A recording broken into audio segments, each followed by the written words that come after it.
It's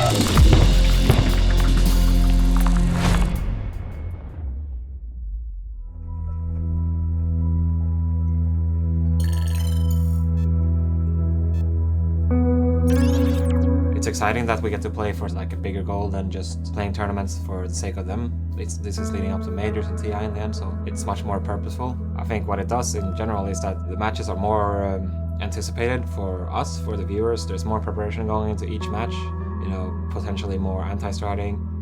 I'm doing most of the preparations where I kind of visualize how the match is going to start in the draft. I will go into each scrim we have, like practice match, and I will think that it's the real game and then try to be prepared that way. When something matters more, teams are gonna try to show up, and for me that's gonna be like the best competition.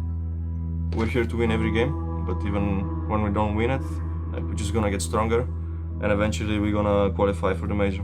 I'm expecting from this bootcamp to get to know Gustav more, to get to know every player more, and to get a really strong bond with the coach as well, with Loda, and to create this environment that even when things go bad, we're gonna be just fine and we're gonna come back even stronger. Late last year I decided to spend some extra time in the beginning of the DPC with the team and help out where I can. It's very easy to look to the next game, and get very stressed by the pressure of having to perform when that happens. But the truth is that nothing has really changed in the sense that it's the long goal that is the important one of us to become the best team this year. It's not just about beating other teams. It's not just about winning the first season of the DPC. We are working towards becoming the best. It's very, very challenging, I would say, to be able to keep track of that far goal ahead and not let the losses in between kind of get to you. That's the biggest challenge in my opinion. Thank you very much, Steve. Yeah, this should be a fun one, folks. We're going to get to see if Nigma has a good answer. The chair for the Brute is there. S4 will fall. Nigma able to take down the Timberstone, but they've lost Kuro. We are getting the coil and silence down onto Hansken. Miracle trying to step across, but the shackles are there as Hansken holds Miracle at a distance. Last goes up. He's got the control onto Miracle. Miracle is able to put the battle chance in time. He's charging in on towards Limp. Again, another Yules here from S4, kiting Miracle up. Nico Baby's just killing off the rest of Nigma's backlines one by one. It's a triple kill for him. As with 3 dead, no buyback. We should be getting on the verge of them tapping out, and there it is. Nigma call it GG is there, and Alliance with a very impressive look here in game 1. They really had some showstoppers this time. Limp, Fat, FNG, the man himself there on the Prophet. Game 2 ready to go now between Alliance and Nigma. It does get the lasso down onto Weeha. Have they got any sort of damage though? Nico Baby's trying to beat into the 2 of them, but they've lost S4, they've lost FNG. Hansken, he'll also fall. 3 more kills for Nigma. Nico Baby, he's trying to run, he's going for the TP out, but they're in with the Yule Scepter to put an end to his escape. As Nico Baby will desperately try to hold his ground, but there it is, they'll tap out. GG is called. Nigma with quite the showing here in game 2.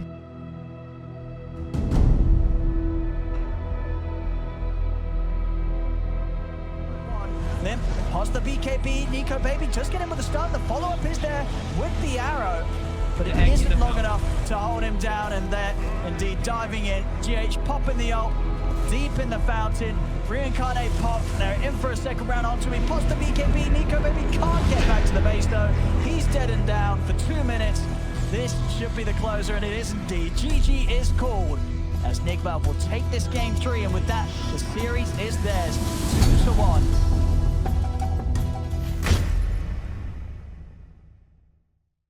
Our first showing as Nigma, I think, a bit disappointing. Our first game very good, but then I think we lost it a little bit. At first I was very frustrated, but now it's like we've talked a lot about it. It was a good lesson. When I get very frustrated or angry after a loss or in-game, I mean after a loss I usually just go outside. I think leaving the PC is one of the best things you can do to get out the state of mind. If you stay, you're gonna like stay in the same state of mind. So like going outside, getting some fresh air, but in-game, you just need to try to think of the next play, always the next play. how do you stay confident when you lose? It's you need to believe in your process. You know, like nobody built an empire in a day, that sort of thing. If you believe in what you're doing, then it's I think that success is inevitable in some way. If you don't feel like you're improving, build a routine, a structure, what you're doing. Like you need to play a lot. You need to watch a lot and listen and learn. Once you plateau, you don't really feel like you're improving. You need to just add more to that, like more advanced techniques or just more hours.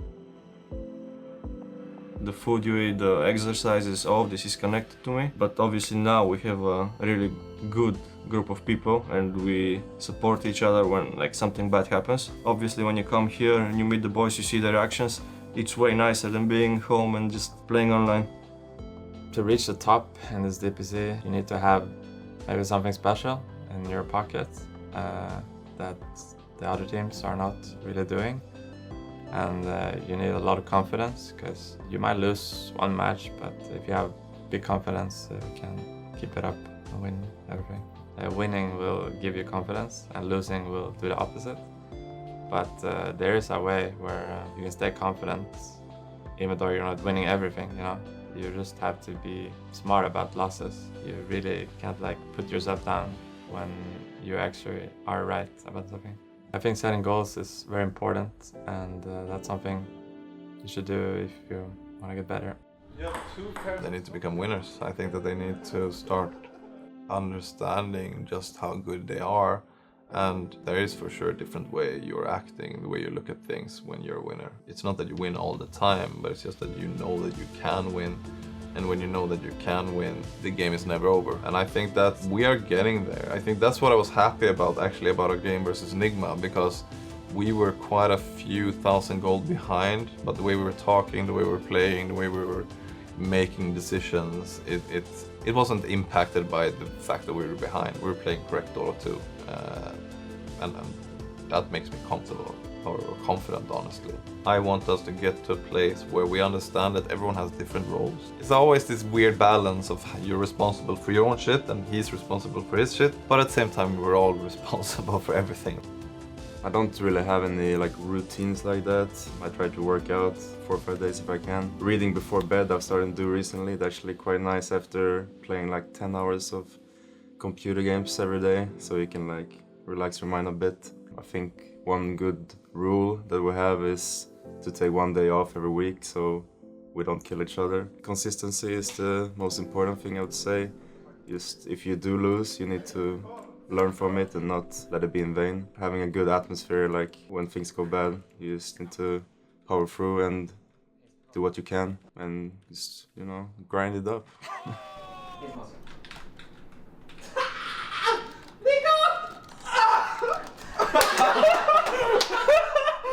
What happened? Were you knifing? Yeah. Staying healthy in general will help you be able to focus and perform in Dota. And lately, a lot of the focus has been regarding my health, and I think it's helped a lot. It's obviously very stacked being in Europe. I think what it's gonna take is you're gonna have to be very composed. You're gonna have to believe. You're gonna have to like sort of stick to your guns, and you know, also at the same time ready to adapt, because I'm sure things will change. Talent is not really so much as like being stubborn and like believing in what you're doing and not really caring about what other people are gonna say about you. Starting an esports career, a lot of people are gonna criticize you, and probably not many people are gonna believe that you're gonna do that, right? So you need to be the guy believing in it the most and just fuck what everyone else think. So Laura has been like kind of been on the side a little bit more when it comes to like after games and between practice games. He first needs to understand our team vision. It takes time to just like jump into a team and understand them. So we're kind of like working with each other a bit, and he's been like pretty helpful when it comes to like general stuff.